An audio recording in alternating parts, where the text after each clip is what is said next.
This job for senior DevOps engineer is at my favorite company, Canva, in Sydney, Australia, and is of hybrid nature. Now, in order to be successful in this role, you should be well versed in Google Cloud Platform and Terraform, which is an infrastructure as code tool. Plus, you should have a good scripting skills in Golang or Python languages.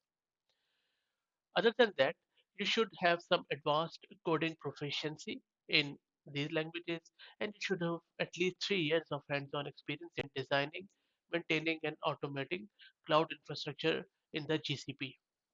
If you have worked in AWS CloudFormation, SAM, CDK, then that's also very helpful because transitioning from those technologies to these is not that hard. You should also have some computer science background and knowledge of object-oriented programming fundamentals. And if you have a good working knowledge of DevOps practices, microservices, Kubernetes, container orchestration, and serverless, you should be sweet.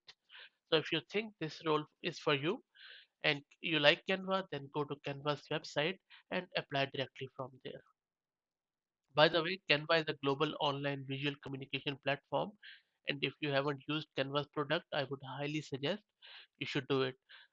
Most of the thumbnails of my YouTube videos are made on Canva, so thank you Canva for that great feature and all for free. Thank you very much.